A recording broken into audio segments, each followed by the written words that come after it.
My girlfriend Kaithlyn left me for my disabled brother Brooks because she felt sorry for him. She said I was selfish for not understanding his needs, that he deserved love more than I did. Brooks had been paralyzed from the waist down after a skiing accident 3 years ago, and everyone treated him like fragile glass, including me. But Kaithlyn took it further, convinced that dating him was some noble act of charity. So I made a decision that would change everything.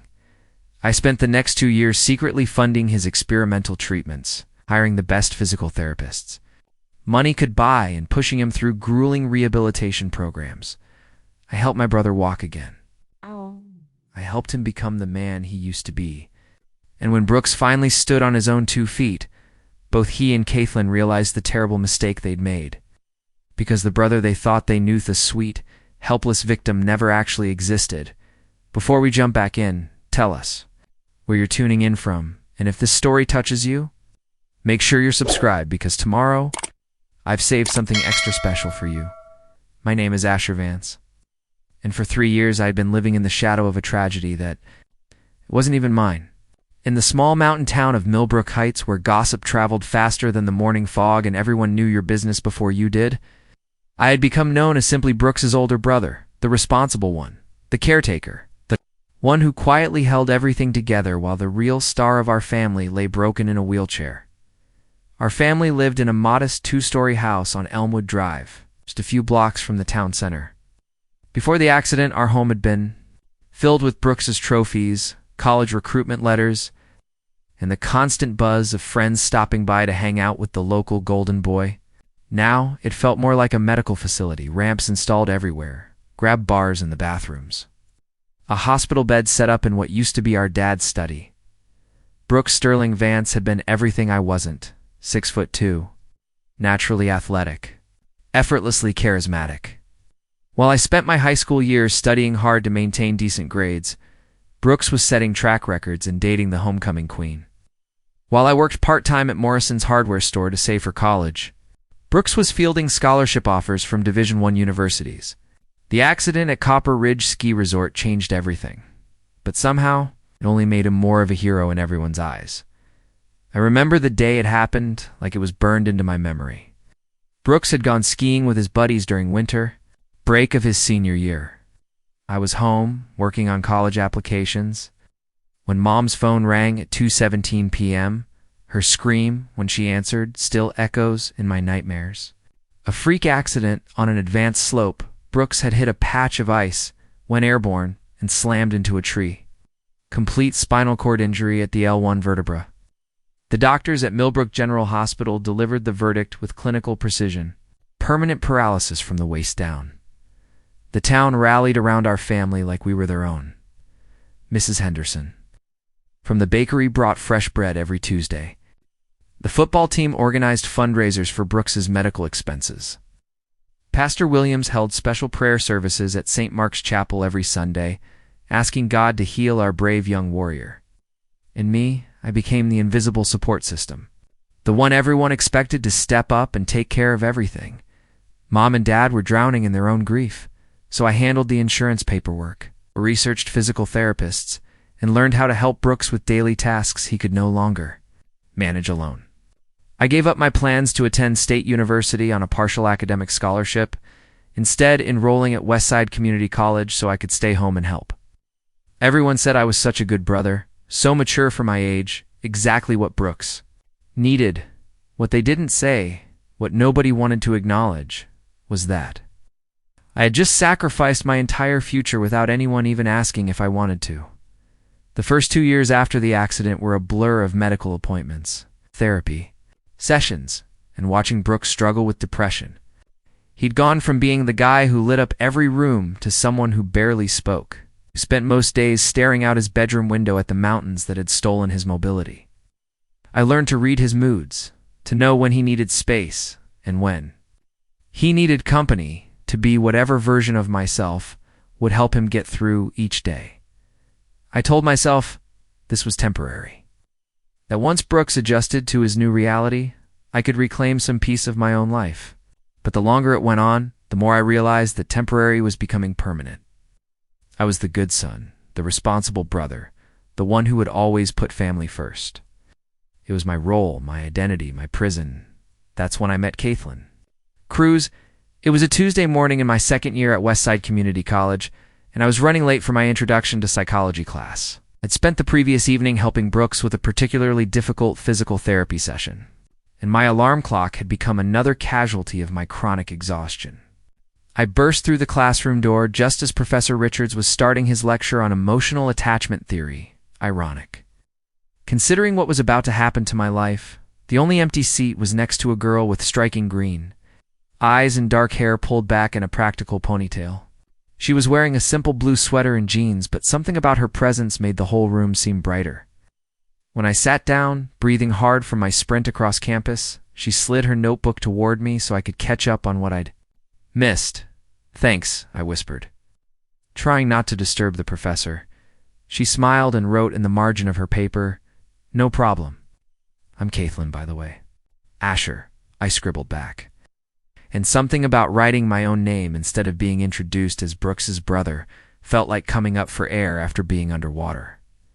After class, Kaithlyn approached me with that same warm smile. "So, Asher, any chance you want to grab coffee and discuss Professor Richards' theory about secure versus anxious attachment?"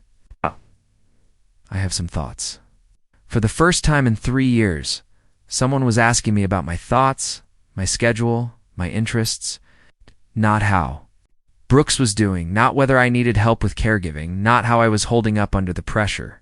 Just me, as a person worth talking to. We walked to Moonlit Cafe, a small place on Main Street that served surprisingly good coffee and homemade pastries. Kaithlyn ordered a chai latte and a blueberry muffin.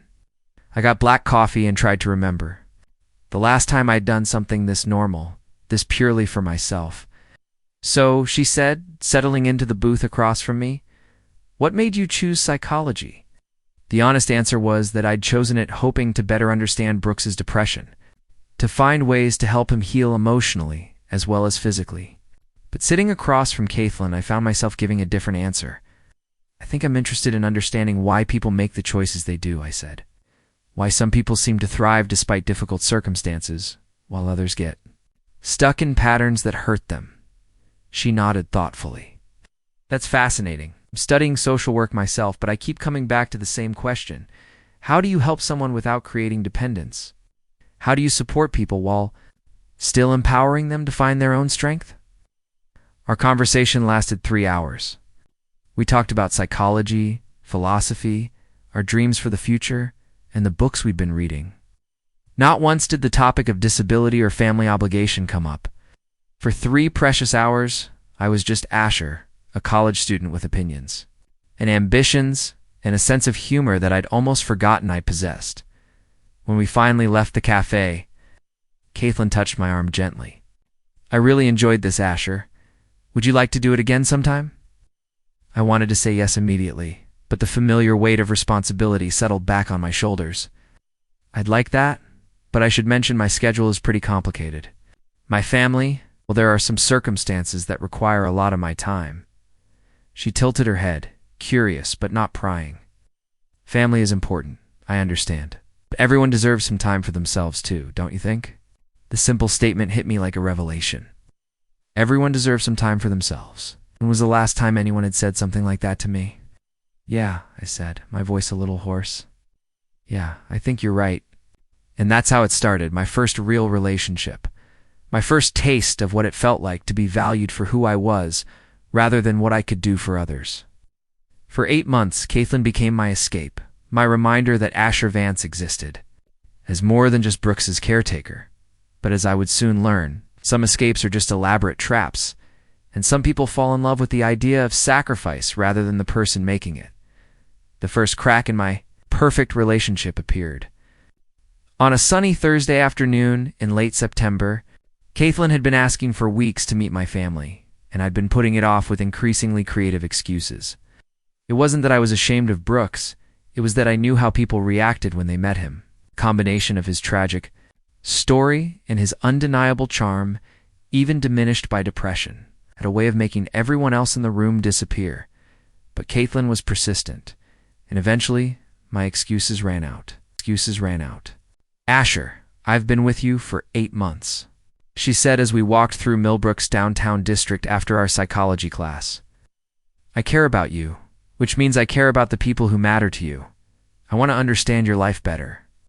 Preparing and narrating this story took us a lot of time, so if you are enjoying it, subscribe to our channel. It means a lot to us. Now back to the story. The way she said it made refusing seem selfish, so I finally agreed to bring her home for dinner. That Sunday, I spent the entire week dreading it, though I couldn't quite articulate why. Sunday arrived with the kind of crisp autumn weather that made Millbrook Heights look like a postcard. Mom had insisted on cooking her famous pot roast, and the house smelled amazing when Kaithlyn and I arrived. Dad was in a good mood, telling stories about his work at the county planning office, and for a moment, it felt like we might actually have a normal family dinner. Then Brooks wheeled himself into the dining room. I watched Kaithlyn's face transform. The moment she saw him, her eyes widened, then immediately softened with that particular expression. I'd seen on countless visitors over the past 3 years the look that said, "Oh, you poor brave thing." Brooks, despite his depression, still had the kind of classic good looks that made people stop and stare. Even in a wheelchair, even after years of limited physical activity, he possessed a natural magnetism that I'd never been able to match. "Must be Kaithlyn," Brooks said, rolling up to the table with a smile that seemed more genuine than any I'd seen from him in months. "Asher's told me so much about you."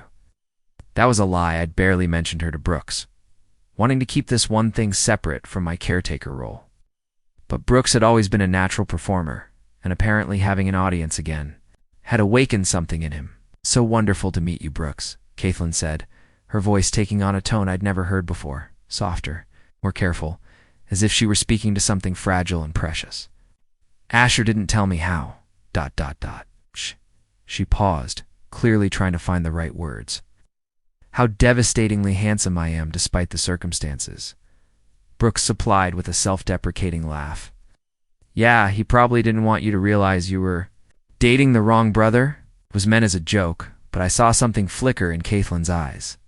Something that made my stomach clench with an emotion I couldn't name. The dinner continued. But the dynamic had shifted completely. Kaithlyn peppered Brooks with questions about his accident, his recovery process, his feelings about his situation. She listened to his answers with the kind of intense focus she'd previously reserved for our philosophical discussions about human nature and attachment theory. "It must be so difficult," she said at one point, reaching across the table to touch his hand. "But you seem to have such strength, such grace in handling everything." Brooks actually blushed. "I have bad days, but having family like Asher makes all the difference. He's basically given up his own life to take care of me." I wanted to protest that characterization, but the truth was too close to what he'd said for me to argue convincingly. "That's incredible," Kaithlyn said, looking at me with something that wasn't quite admiration. It was more like she was seeing me in a completely different light. Not as Asher the individual, but as Asher the supporting character in Brooks's tragic hero story. After dinner, while Mom and Dad cleaned up, the three of us went out to the back porch. The conversation flowed easily between Kaithlyn and Brooks, with me increasingly feeling like an observer rather than a participant. She asked him about his dreams, his fears, his philosophy on overcoming adversity. Brooks, energized by her attention, in a way I hadn't seen since before the accident, opened up about feelings he'd never shared with any of us. "Sometimes I wonder what my life would have been like," he said, staring out at the mountains visible in the distance.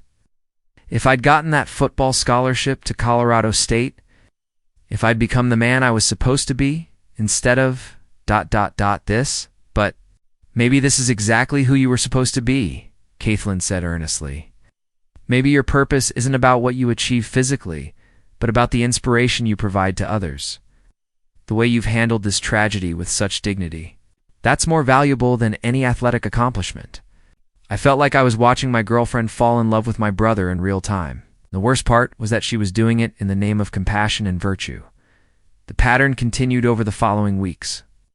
Kaithlyn started visiting our house regularly, always with the excuse of wanting to spend time with me, but increasingly focusing her attention on Brooks. She brought him books on disability rights advocates, articles about people who'd overcome similar challenges. Most troubling of all, she began discussing his emotional needs with me, as if I were his caseworker rather than his brother. Don't. You think Brooks seems isolated? She asked one evening as we walked through Riverside Park. I mean, you're wonderful for taking care of his physical needs, but what about his need for meaningful relationships? For someone who sees him as more than his disability, he has meaningful relationships, I said.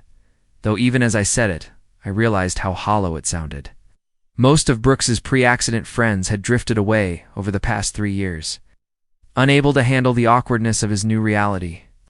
I'm not criticizing you, Caitlyn, said quickly. You've been amazing. But I keep thinking about what we learned in class about different types of support. You provide practical support, but who provides his emotional intimacy? Who makes him feel valued as a man, not just a patient? The way she said as a man made something cold settle in my chest. The breaking point came on a Tuesday evening in November. Kaithlyn had asked me to meet her at Cedar Point Pier, the scenic overlook where we'd had our first real conversation about the future. I thought she wanted to plan something special for our upcoming 9-month anniversary. Instead, I found her, sitting on the bench where we'd shared our first kiss, staring out at the water with tears in her eyes. Kaithlyn, what's wrong? She turned to look at me, and I saw something in her expression that I had never seen before. A kind of resolved sadness, as if she'd already made a decision that was going to hurt both of us. Asher, sit down. We need to talk. The words every person in a relationship dreads. I sat beside her, my heart already racing with panic. I've been doing a lot of thinking about us, about what's really important in life, she began, her voice steady but soft. And I've realized something that I can't ignore anymore. What do you mean? She took a deep breath, then turned to face me fully. I think I've been selfish. We've been selfish. Selfish how? Asher, you're healthy. You're capable. You have your whole life ahead of you. Unlimited possibilities, opportunities for happiness and success. You're going to be fine no matter what happens. She paused, wiping away a tear. But Brooks... Brooks has had everything taken away from him. Ability, his dreams, his chance at a normal relationship. He needs someone who truly understands what love means, love that isn't based on convenience or compatibility, but on choosing to see the beauty in someone despite their limitations. I stared at her, not fully comprehending what she was saying. Kaithlyn, where is this coming from? I've fallen in love with your brother, she said simply, as if she were announcing the weather. And more importantly, I've realized that he needs love more than you do. You'll find someone else easily. You're smart, stable, attractive. But who's going to love Brooks the way he deserves to be loved? Who's going to see past the wheelchair and recognize the incredible man he is? The words hit me like physical blows. So you're leaving me for him? Out of pity? It's not pity. She'd snapped, the first real emotion she'd shown. It's about recognizing where love can do the most good in the world. It's about sacrifice, Asher. About putting someone else's needs before your own happiness. And what about my needs? What about our relationship? She looked at me with something that might have been sympathy. You don't really need me, Asher. You're strong enough to handle this. But Brooks, he's been broken for 3 years, and I might be the only person who can help him feel whole again. I sat there in stunned silence as she continued explaining her reasoning, painting her betrayal as some kind of noble sacrifice. She talked about how she'd prayed about it, how she'd consulted her social work professors about ethical ways to help people with disabilities, how she'd convinced herself that leaving me for my paralyzed brother was actually the most loving thing she could do for everyone involved. Have you talked to Brooks about this? I finally managed to ask. She blushed. We've had some conversations. He feels terrible about it, but he's admitted that he has feelings for me too.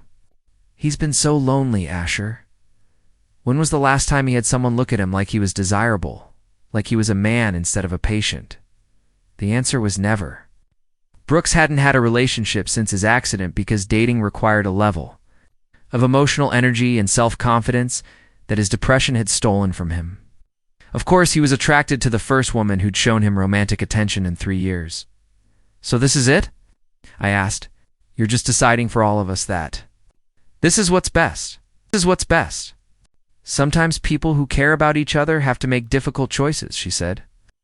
I know it hurts now, but someday you'll understand that this was the right thing to do. Watched her walk away from me for the second time in my life. The first being when she'd walked into it. But this time, I knew exactly where she was going. She was walking back to my house, to my brother, to begin their beautiful love story built on the foundation of my destroyed heart. I sat on that bench until long after dark, staring at the water and trying to process what had just happened. Girlfriend had left me for my disabled brother because she thought he needed love more than I did. She'd convinced herself that breaking my heart was actually an act of compassion, that I was somehow less deserving of happiness because I could walk and he couldn't. That night, sitting alone in the place where we'd shared so many happy moments, I made a decision that would change all of our lives forever. Caitlyn wanted to love the tragic, helpless version of Brooks. I was going to make sure she got exactly what she'd asked for. And when she did, she was going to learn the difference between loving someone and loving the idea of saving them. I was going to give my brother his legs back, then we'd see how noble her sacrifice really was. I didn't sleep that night. Couldn't. Every time I closed my eyes, I saw Caitlyn's face as she explained why my brother deserved love more than I did, why my pain was somehow less significant than his. I kept replaying her words. You're strong enough to handle this. As if my strength was a reason to hurt me rather than something to be valued. By 4 a.m., I was sitting at my desk with my laptop open, diving deep into medical research with the kind of focused intensity I'd previously reserved for helping Brooks with his daily care. But this time, I wasn't looking up information about living with paralysis. I was researching ways to cure it. The internet was full of promising developments I'd never bothered to explore before. Experimental spinal cord treatments using STEM, cell therapy, revolutionary rehabilitation programs that were achieving results doctors had once thought impossible, surgical procedures that could restore function to damaged neural pathways. Most of it was expensive, risky, and still in clinical trials. But the success stories were there if you knew where to look. Dr. Sarah Chen at the Denver Neurological Recovery Institute had published a paper about her work with incomplete spinal cord injuries. Patients with similar damage to Brooks's were walking again after intensive treatment protocols combining surgery, stem cell injections, and aggressive physical rehabilitation. The success rate was only about 30%, but it was better than the 0% chance Brooks had been given 3 years ago. I bookmarked everything: research papers, treatment facilities, patient testimonials, cost estimates. By sunrise, I had compiled a comprehensive database of every possible avenue for spinal cord recovery currently available in the United States. The total cost would be astronomical, easily 6 figures, maybe more. But I had a plan for that too. When Brooks and my parents got up that morning, I was already dressed and sitting at the kitchen table with a stack of printed articles and a cup of coffee that had gone cold hours ago. "Morning, Asher," Mom said, moving around the kitchen to start breakfast. "You're up early. Couldn't sleep," I said truthfully. "Actually, I wanted to talk to all of you about something important." Dad wheeled Brooks to the table, and I noticed how my brother looked happier than I'd seen him in years. Of course he did. I'd just stolen my girlfriend and convinced himself it was fate rather than betrayal. "What's on your mind, son?" Dad asked, settling into his chair. I spread the research papers across the table like a card dealer revealing a winning hand. "I've been looking into new treatments for spinal cord injuries. Real treatments, not just therapy to help people cope with permanent paralysis." Brooks's eyes immediately locked onto the papers. "Asher, we've been through this before. The doctors were very clear about my prognosis." "That was 3 years ago," I said calmly. "Medical science has advanced significantly since then. Dr. Chen in Denver has been achieving remarkable results with cases similar to yours." I handed him the most compelling research paper, a case study of a 22-year-old athlete who'd been paralyzed in a skiing accident almost identical to Brooks's. The before and after photos showed him progressing from a wheelchair to walking unassisted. Mom leaned over Brooks's shoulder to read along, her hand covering her mouth as she absorbed the information. This ... this is real. This actually worked." "Not guaranteed," I said honestly. but the success rates are significant enough that several insurance companies are starting to cover experimental treatments. And even if insurance doesn't cover everything, I've been looking into financing options. Dad frowned. Asher, these kinds of treatments must cost a fortune. Can't afford I interrupted. I've been saving money for years. My college. Fund my savings from working at Morrison's. Everything I've put aside. It's enough to get started, and if we need more, I'll figure out a way to get it. The room fell silent. Brooks stared at the research papers with an expression I hadn't seen since before his accident. Hope. Real, genuine hope that his life could be something other than what it had become. But Asher, Brooks said quietly, that's your future you're talking about. Your education, your plans. I can't let you sacrifice all of that for something that might not even work. I looked at my brother, really looked at him. Despite everything that had happened with Kaithlyn, despite the years of resentment I'd been suppressing, he was still my brother. More importantly, he was the key to exposing the truth about what Kaithlyn really felt for both of us. Brooks, you didn't choose to get hurt, I said. Nah, but I'm choosing to help you get better. This isn't a sacrifice. It's an investment. In our family, in your future, in giving you back the life you should have had. What I didn't say was that it was also an investment in proving a point. Kaithlyn had fallen in love with the idea of loving someone who needed her, someone whose limitations made her feel necessary and virtuous.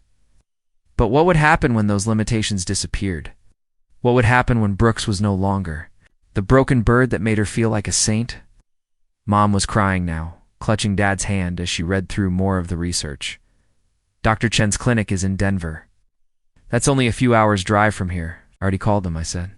They want to see Brooks's complete medical records and do a consultation to determine if he's a candidate for their program. The earliest appointment I could get is next Friday. Brooks looks stunned. You ... You already called them? When? This morning. About an hour ago.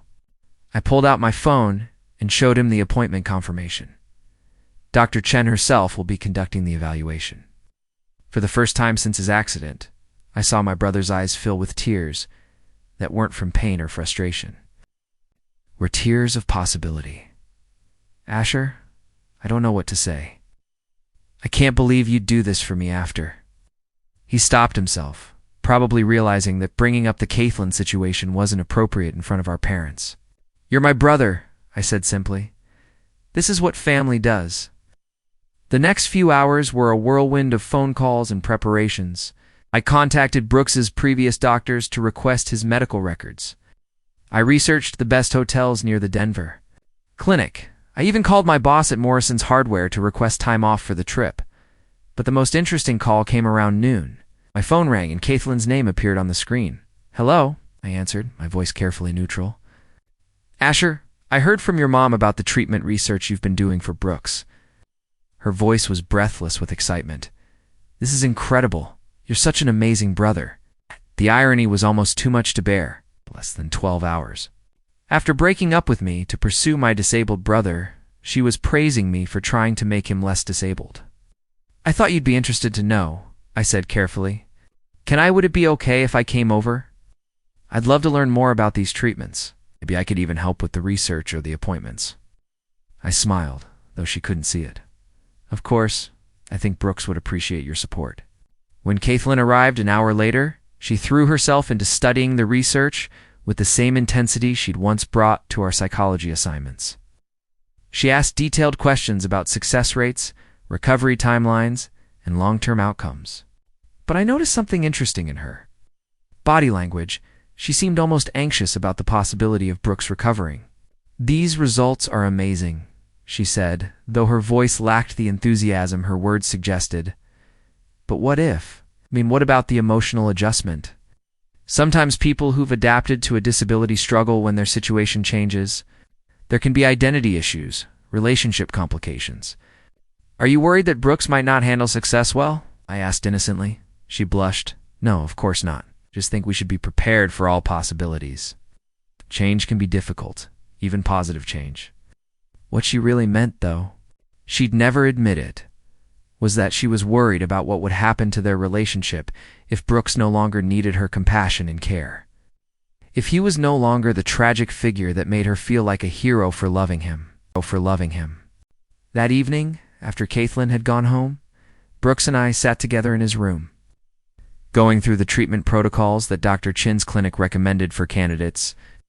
"Asher," he said quietly, "I need you to be honest with me. Are you doing this because you actually believe it will work, or because you feel guilty about Kaithlyn?" I looked at my brother, this person I'd spent 3 years caring for, protecting, and unconsciously resenting. "I'm doing this because you deserve the chance to walk again. Whatever happens between you and Kaithlyn is between you and Kaithlyn."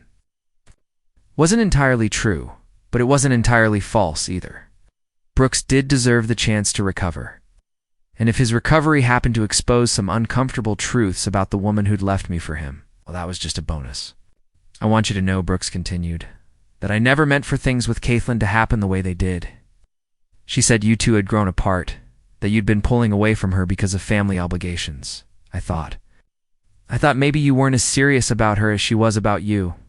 I nodded, filing away this information about how Kaithlyn had rewritten our relationship history to justify her choices. "Don't worry about it, Brooks. Focus on getting better. That's all that matters now." As I left his room that night, I felt something I hadn't experienced in years: complete control over my own destiny. For the first time since Brooks's accident, I wasn't just reacting to circumstances or sacrificing my needs for others. I was making a strategic choice that would benefit everyone involved and reveal everyone's true character in the process. The appointment with Dr. Chen was scheduled for the following Friday. Brooks was excited, Kaithlyn was nervously supportive, and my parents were cautiously optimistic. And me, I was patient, because I knew that sometimes the best way to win a game is to give your opponents exactly what they think they want. Dr. Sarah Chen was a small woman with sharp eyes and an intimidating confidence that filled her Denver office. After reviewing Brooks's medical records and conducting a thorough examination, she delivered the news I'd been hoping for. "Brooks is an excellent candidate for our integrated recovery program," she announced, her accent carrying traces of her UCLA medical training. "The injury location and his overall health make him ideal for our stem cell protocol, combined with intensive rehabilitation." Brooks gripped the arms of his wheelchair so tightly his knuckles went white. "What are the realistic chances that I could walk again?" "In cases similar to yours, we've seen a 73% success rate for regaining significant mobility. Full recovery varies, but most patients achieve independent walking within 18 to 24 months. The room fell silent, except for Mom's quiet crying.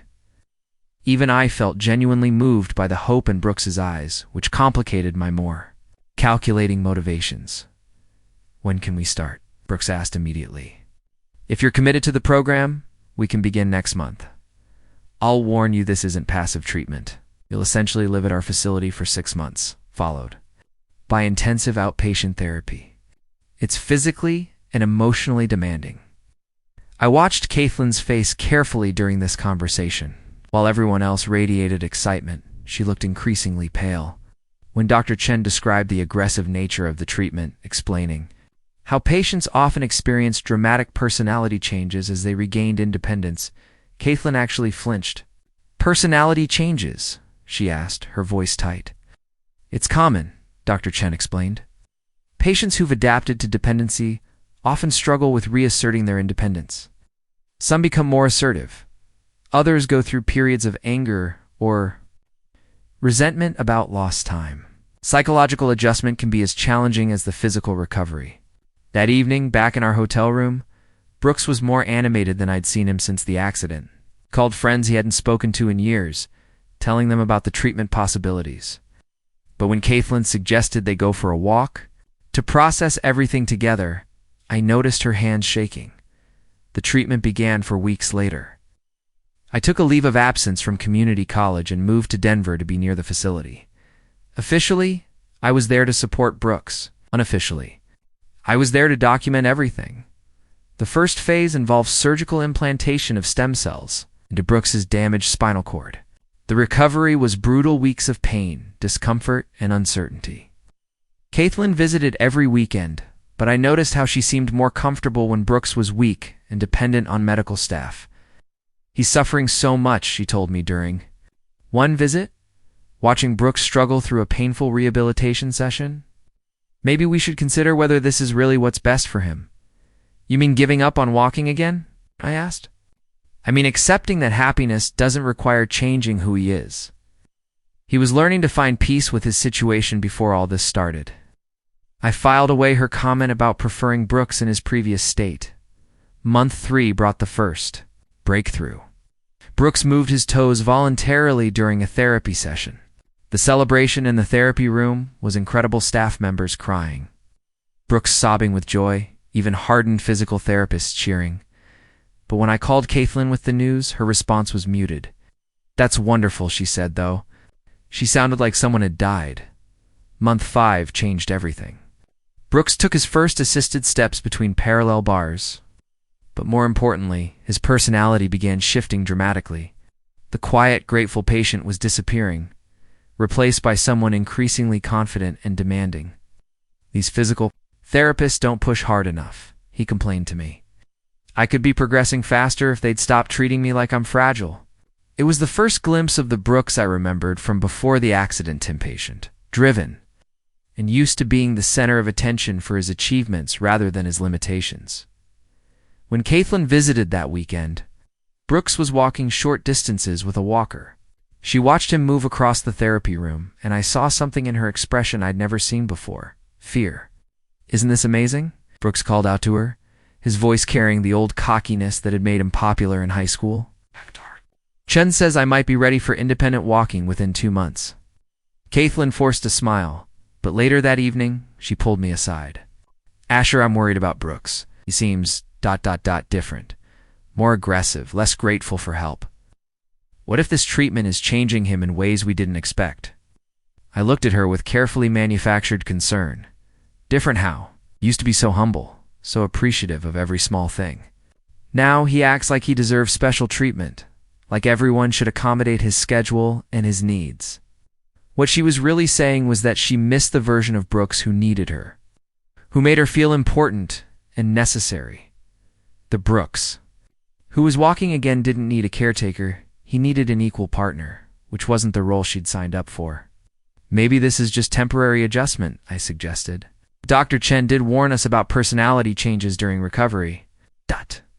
I knew better. This wasn't the treatment changing Brooks. This was Brooks, turning to who he'd always been before tragedy had temporarily humbled him.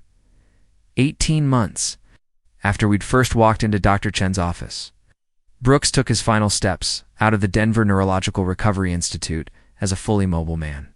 No wheelchair, no walker, no assistance needed. The local news stations called it a miracle. I called it mission accomplished. The drive back to Millbrook Heights was surreal. Brooks sat in the passenger seat of my car, stretching his legs and flexing his feet like he couldn't quite believe they worked. But it was his attitude that had undergone the most dramatic transformation. You know what the first thing I'm going to do is? Said, scrolling through his phone. I'm going to call Coach Martinez at the community college. He said he'd consider me for an assistant coaching position once I was mobile again. That's great, Brooks. And then I'm thinking about starting a motivational speaking business. From paralyzed to powerful, something like that. People pay serious money to hear stories like mine. I glanced at him sideways. What about Kaithlyn? I thought you two would want to celebrate together.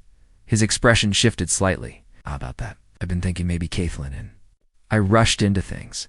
I mean, she was great when I needed support, but now that I'm back to normal, I don't know. We might want different things. There it was. The confirmation I'd been waiting for. Brooks was already considering discarding the woman who'd sacrificed her relationship with me to be with him. When we arrived home, Kaithlyn was waiting on our front porch with a bouquet of flowers and a homemade banner reading "Welcome Home, Brooks." She ran toward him with tears of joy, but I noticed how Brooks's embrace seemed perfunctory, distracted. I can't believe it, she said, stepping back to look at him standing on his own. You're really walking. You're completely healed. Better than ever, Brooks said, but his attention was already drifting to his phone, where notifications were piling up from old friends who'd seen the news coverage of his recovery. Over the following weeks, the dynamic between Brooks and Kaithlyn deteriorated rapidly. The humble, grateful man she'd fallen in love with had been replaced by someone increasingly demanding and self-centered. Kaithlyn, I need you to understand that my schedule is going to be intense now, Brooks announced during dinner one evening. I've got speaking engagements, coaching responsibilities, and I'm considering writing a book about my experience. I won't have time for the same level of emotional maintenance we had before. I watched Kaithlyn's face as she processed his words. Emotional maintenance? Is that what you call our relationship? You know what I mean? When I was in the chair, I needed constant support and attention. Now I need a partner who can keep up with my ambitions, not someone who wants to take care of me like I'm still disabled. The cruel irony wasn't lost on any of us. Kaithlyn had left me because she thought Brooks needed love more than I did. Now Brooks was essentially telling her that he didn't need her love at all. But Brooks, she said quietly, I didn't fall in love with you because you were disabled. I fell in love with your strength, your character, the way you handled adversity. Laughed, but there was no warmth in it. Come on, Kaithlyn. We both know you chose me because you felt sorry for me, made you feel good about yourself, like you were doing something noble. But I don't need your pity anymore. I excused myself. From the table, unable to suppress my satisfaction any longer. In the next room, I could hear Kaithlyn crying and Brooks making increasingly dismissive comments about their relationship. 2 days later, Kaithlyn appeared at my door, mascara smeared and eyes red from crying. Asher, she said, her voice breaking, I think I made a terrible mistake. I stood in my doorway looking at Kaithlyn's tear-stained face and felt absolutely nothing. Not anger, not satisfaction, not even pity. It's just a calm, clear certainty about what needed to happen next. What kind of mistake? I asked, though I already knew the answer. Brooks ... He's not the person I thought he was.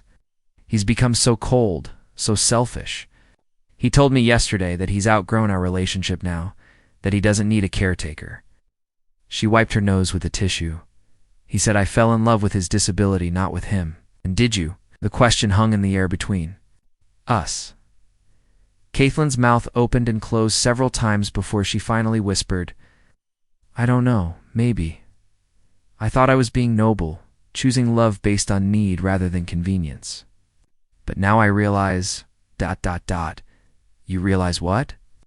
I realize that I threw away something real for something that was never real at all. She looked up at me with desperate hope.